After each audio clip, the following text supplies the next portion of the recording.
Vidyut Bikas Naskar, in recent times, is a brilliant personality and popular poet in Bengali literature. His poems are very popular with the readers. He writes poems with a very different philosophy of life. His poetry, choice of words, and his extraordinary application impresses the readers. From a young age, he was enthusiastic about literature. Sporadically, that discussion was going on. After retirement from professional life, he started writing poems in full.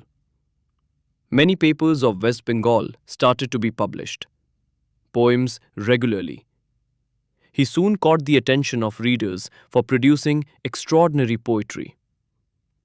Writing poetry in both English and Bengali.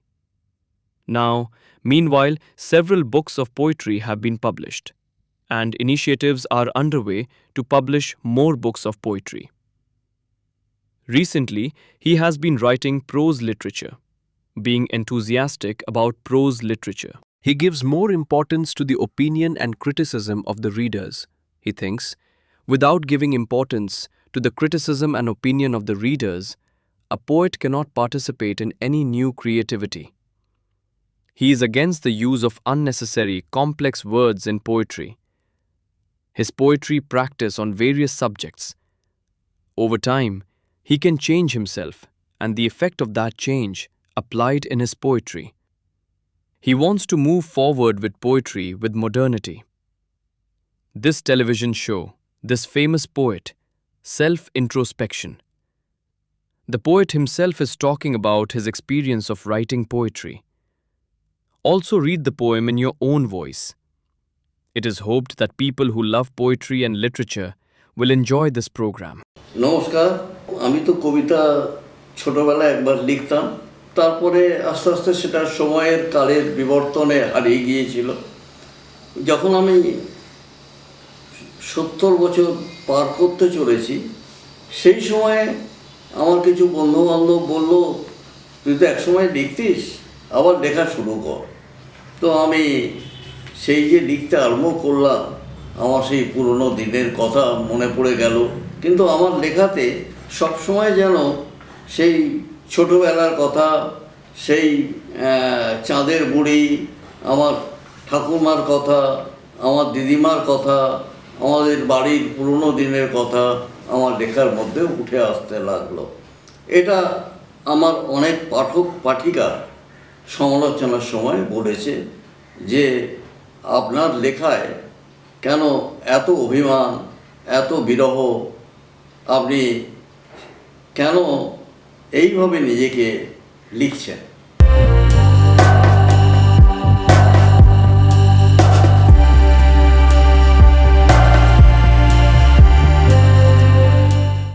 আমি কবিতার মধ্যে অনেকে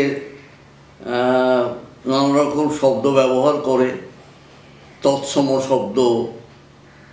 আমি এসবের পক্ষপাতী খুব একটা নই। আমি খুব আটপৌরে শব্দে, মানে যাকে বলা হয় যে প্রতিদিনের যে শাড়ি পরা, প্রতিদিনের যে জামাকাপড় পরা, সেই ভাষায় লিখতে পছন্দ করি।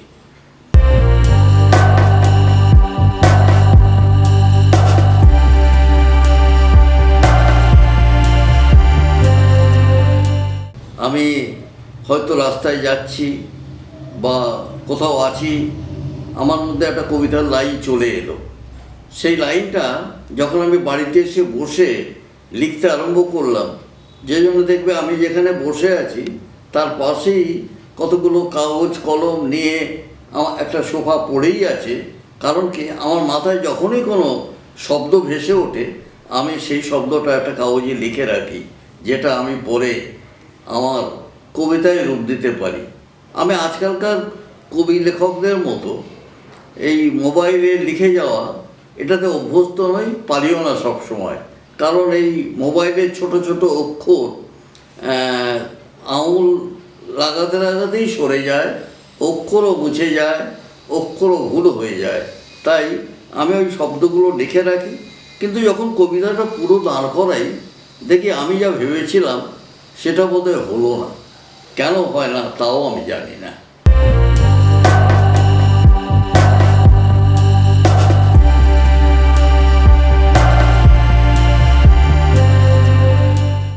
সব সময় বাঁচার চেষ্টা করি এবং আমার বাঁচার আশ্রয়টাই এই কবিতা।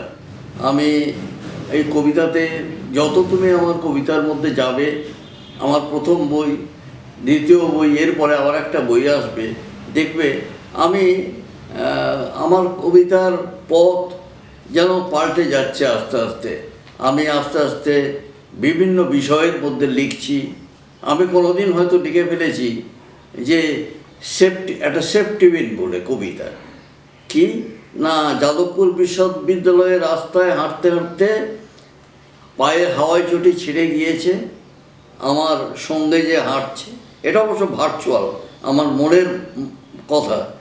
উপর থেকে যাদবপুরের ওই রাস্তায় যদি কোনোদিন হাঁটো, দেখবে ওখানে বকুল গাছ আছে প্রচুর, এবং ওই বকুল ফুল ঝরে ঝরে পড়ছে তার মাথায়, তখন তার হাওয়াই চটিটা ছিঁড়ে গিয়েছে। আমি এবং সে একটা সেফটি পিন বার করে সেই হাওয়াই চটিটা আটকেছে। তো আমার মনে তখন একটা এটা আমার ওই হাঁটার সময় একদিন দেখেছিলাম যে একটি সুন্দরী মেয়ে তার ব্যাগ থেকে একটা সেফটি পিন বার করে তার চটিটা আটকে নিল। এর থেকে আমার মাথায় একটা কবিতার জন্ম নিল, সেফটি পিন। যদি কোনোদিন সুযোগ হয় আমি পড়ে শোনাবো নিশ্চয়ই।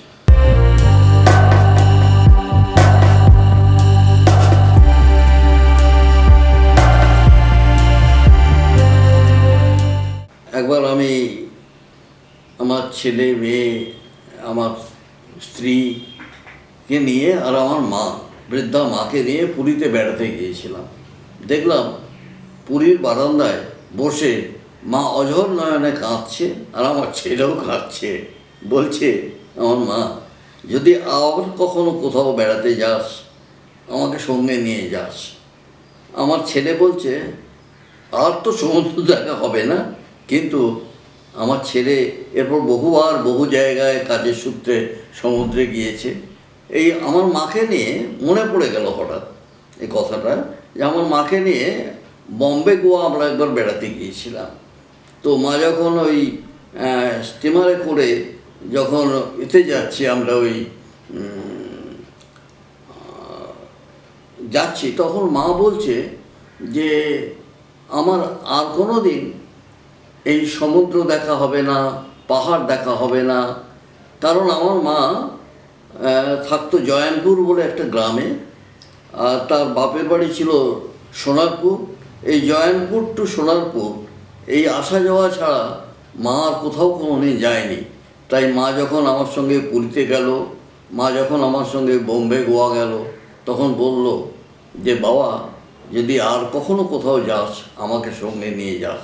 এটাও আমার একটা কবিতায় এসেছে, যে মাকে যখন দেখছি, মার চোখ আনন্দে উজ্জ্বল হয়ে উঠেছে, তখন ভাবছি যে এই মুখ দেখার পর আমার আর পৃথিবী দেখার কোনো দরকার নেই।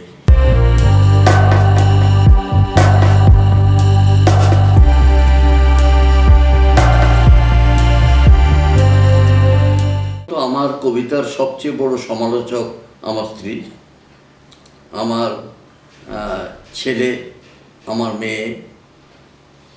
আমার পাঠকরা, বেশিরভাগ পাঠক, জানি না কেন, তারা কিন্তু কনস্ট্রাকটিভ কিছু চিন্তাভাবনা বা কথা আমাকে কোনোদিন বলেনি। দু একজন হয়তো বলে, কিন্তু বেশিরভাগই খুব সুন্দর হয়েছে, খুব ভালো হয়েছে, খুব ভালো লিখছো, একটা বই বার করো এবার। কিন্তু কেউ বলেনি যে তোমার এই লেখার মধ্যে এই জায়গাটা এইরকম করলে আরও ভালো হতো, এ কথা কেউ বলেনি। আমার কোনো সেভাবে কোনো গুণগ্রাহী নারী বা কেউ আসেনি আমার জীবনে। আমার স্ত্রী, আমার ছেলে মেয়ে, এটাই আমার জগৎ।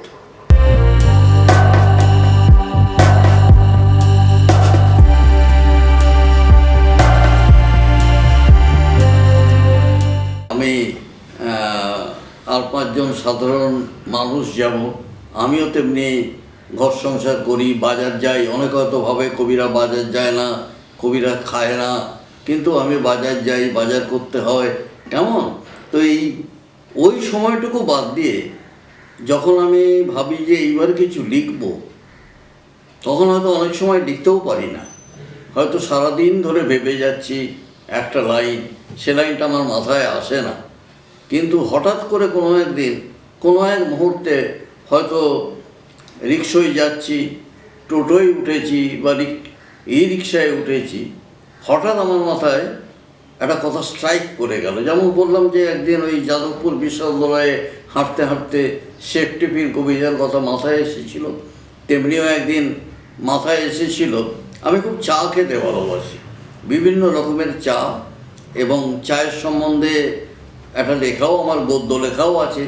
তো এই চা যখন খাই তখন আমার মাথায় অনেক সময় এই চায়ের উপরে একটা কবিতা আমার মাথায় একদিন এসে গেল। সেটাও আমি আমার বইয়েতে আছে, একটা পত্রিকায় বোধহয় বার হয়েছিল। তো বিভিন্ন রকমের চা আছে, তো এই বাস্তব জিনিসগুলো আমার লেখার মধ্যে এসে যায়।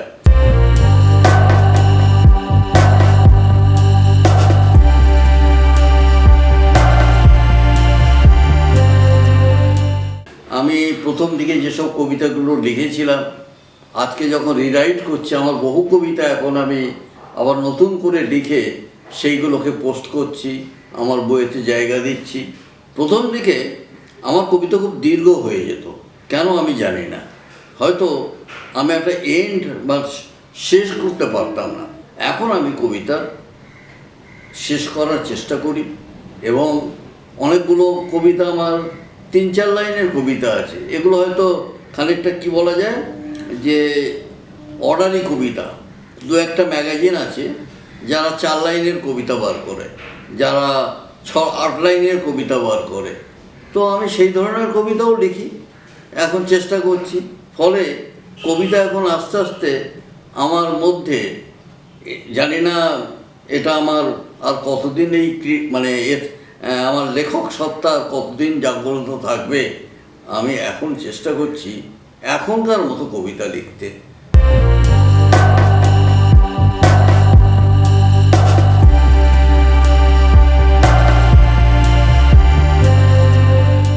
কবিতা সবসময় যখন লেখা হয় তখনই সেটা আধুনিক, এটা আমার মতে। হ্যাঁ, সময়ের সঙ্গে সঙ্গে তার ভাষা পাল্টায়, তার লেখার ধরন পাল্টায়, কিন্তু যেমন আমি এই যে কবিতা, অনেকেই বলে আপনার অন্তমিল আমি এইসব কথাগুলো বুঝি না। আমি লেখার মধ্যে লিখে যাই, আমার কবিতাতে আমি একটা গল্প বলার চেষ্টা করি, সেই গল্পটা ভালো হতে পারে, খারাপ হতে পারে, কিন্তু সেটা শেষ পর্যন্ত একটা গল্পই থাকে।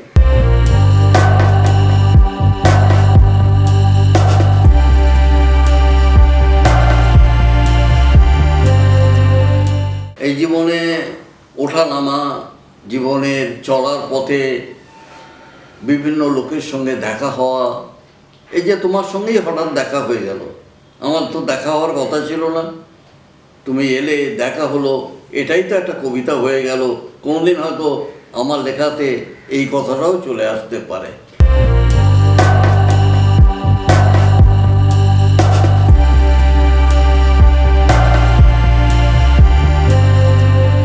তো মানে আয়নার সামনে আমি দাঁড়িয়ে আছি, আর সেই আয়নাতে আমি আমার নিজেকেও দেখছি, চারপাশের লোকগুলোকেও সেই আয়নায় ফেলে দেখছি যে তাদের কিভাবে পরিবর্তন হচ্ছে, তারা কেমনভাবে আমার সঙ্গে বিহেভ করছে। আমি চেষ্টা করি সবসময় আমার কবিতাকে ভর করে, আমার কবিতার মধ্যে দিয়ে এই জগৎটাকে দেখার, এই বিশ্বটাকে দেখার, কারণ সবই তো আমাদের হচ্ছে সাময়িক আশ্রয়, এই পৃথিবীটাই আমাদের সাময়িক আশ্রয়।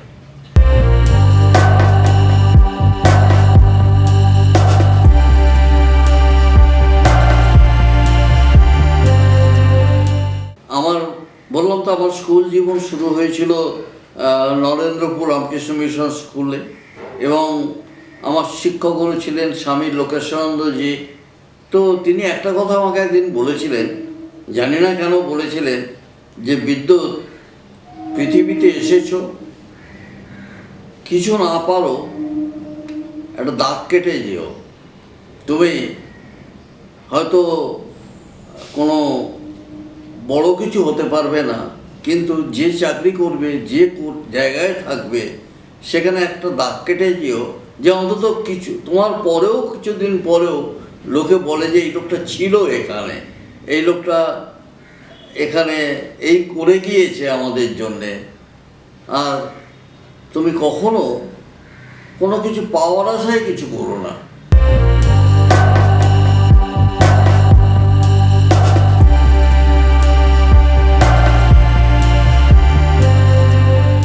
যে কবিতা আমি অনেক দিন ধরে ছোটবেলা থেকে লিখেছি, মাঝখানে জীবনের টানাপোড়েনে, সংসার, চাকরি বাকরি, আমি ব্যাংকে চাকরি করেছি, তার সেই মানসিক চাপ, যন্ত্রণা, এগুলো থেকে আমি কবিতা কোনোদিন আর লিখতে পারবো এটাই আমি ভুলে গিয়েছিলাম। তো সেই কবিতার মধ্যে যেই ফিরে এলাম, আমার প্রথম বইবার হলো আজও সেই আমি।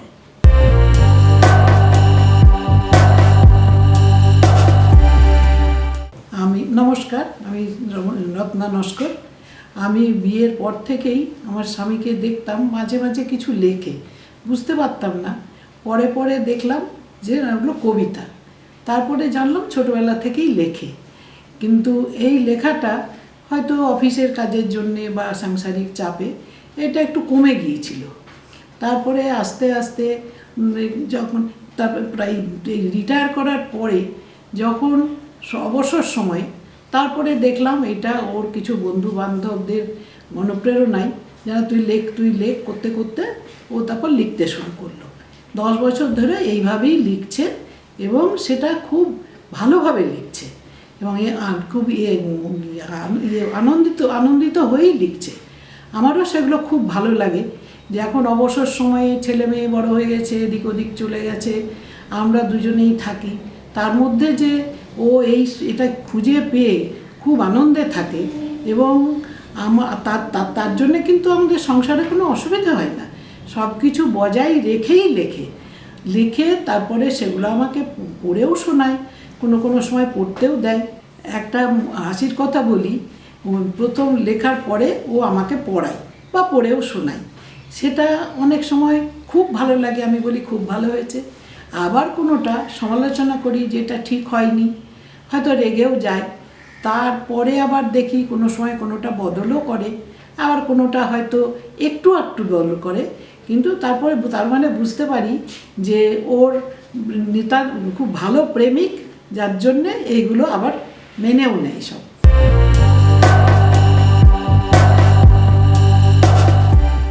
লাস্ট উইশ বা শেষ ইচ্ছা, আমার এমন কিছু করতে ইচ্ছা করে যা অন্যের ভাবনার সাথে মেলে না।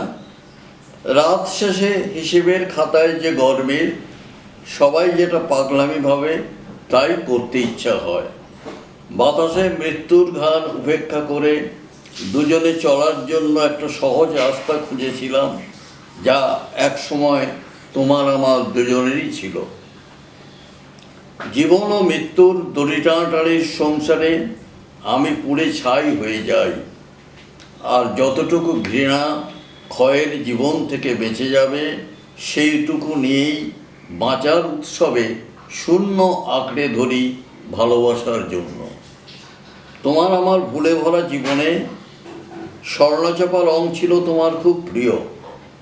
আকাশ থেকে স্বর্ণচাপা ফুলের পাপড়ি ছড়িয়ে দিতাম তোমার অনাবৃত শরীরে যদি সাধ্যে থাকতো।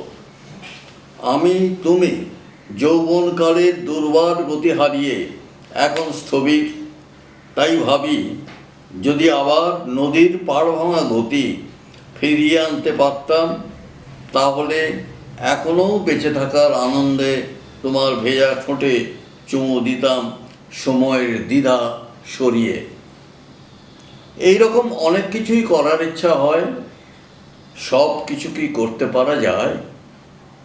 অন্তহীন ভাবনা, অন্তহীন পথ, জীবনের পথে চলতে চলতে আমি এখনও খুঁজি চাঁদের বুড়ি, বর্ষার বৃষ্টির জলের শব্দ টিনের চালে। তাই আমার শেষ ইচ্ছা, আমার অন্তিম ইচ্ছা, আমার সন্তান, আমাদের সকলেরই সন্তান যেন থাকে দুধে ভাতে।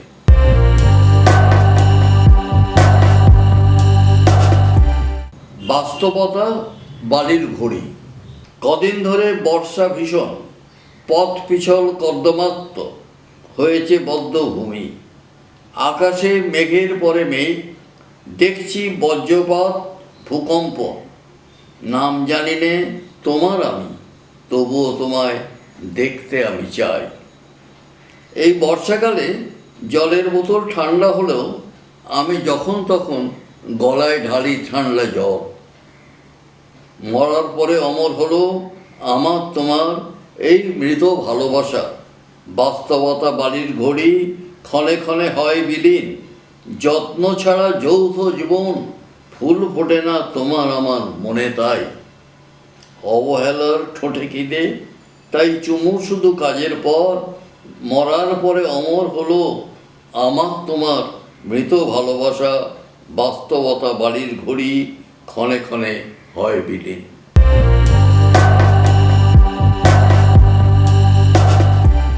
বানাই তোমার ঘর যেখানে চাই।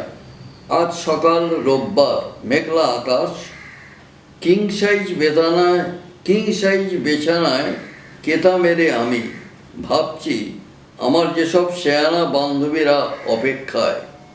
আজ দেখা হবে এই আশায়, আর হয়তো পাবে কোনো উপহার। আমি কি করব ভাবছি সেটাই। কেমন হয় যদি এই রোববার ডুব দিই আমি, আর ডুব দিয়ে লুকিয়ে থাকি আমার এই কথাটা যে একদিন কলি তো ফুটবেই কাটিয়ে জড়তা। এটা তো আষাঢ় মাস, আসছে রথের মেলা। যাব আমি, কিনে আনবো তোমার জন্য একটা বাঁশের বাঁশি। দুজনে মিলে বাজাতে বাজাতে সুর তুলে হব প্রেম বিলাসী। আমি তো প্রেম বিলাসী, আমি তো আনমনা কথার জাদুকর। আর যেখানেই যাই তোমার জন্য বানাই তোমার ঘর যেখানে চাই।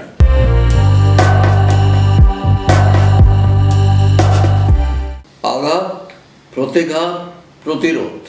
আমরা যতদিন না আঘাত পাই ততদিন প্রতিঘাত প্রতিরোধ করার কথা মনে আসে না। যেমন জলে না নামলে সাঁতার শেখা কিছুতেই হয় না। দোয়াত দিয়ে যতই জল সরায় জলে ভাসা হয় না। আমাদের জীবনের প্রতিটি আঘাত নিয়ে আসে প্রতিঘাত প্রতিরোধ। জীবনকে চুমুকে সুখে দুঃখে আধারের পাল্টা জীবনের জয়গান। ক্ষমাহীন মৃত্যুর আঘাত, গুম হয় রাতের অন্ধকারে। প্রতিঘাত প্রতিরোধের কচকচ শব্দ কবিতার পাতায় যখন লেখা হয়, মাঝে মাঝে আমার খুব ইচ্ছা করে আমি জেগে উঠে ভালো ভালো গান শুনতে থাকি, কোনো কিছু না ভেবে। আজ বলছি ভেঙে দাও রূপকথার গল্প, ভেঙে ফেলে দাও বেঁচে থাকার মানে। একটি আঘাত যদি তোমার দিকে এগিয়ে আসে, প্রতিঘাত প্রতিরোধের আগুন তুমি জ্বালিয়ে দাও আরেকটি আঘাতে।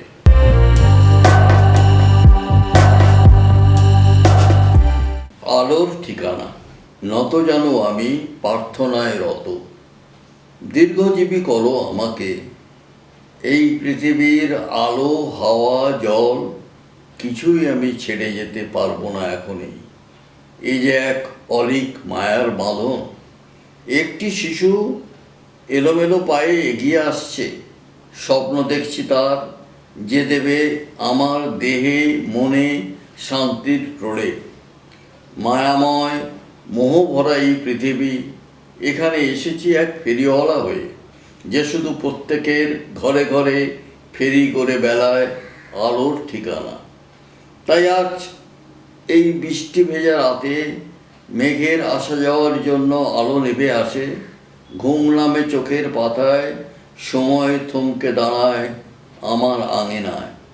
হে ঈশ্বর, আমি ভাবছি এই বুঝি আসলো সেই শিশু, যে শুধু দিতে পারে অনাবিল আনন্দ। হে ঈশ্বর, হে মহাজীবন, আমাকে দাও সেই সময়। আমি শুধুমাত্র চাই অন্ধকার ছেড়ে হাঁটি হাঁটি পা ফেলে সে শুধু আসুক এই পৃথিবীতে, অমৃত তুলে দিতে সকলের মুখে আলোর ঠিকানা হয়ে।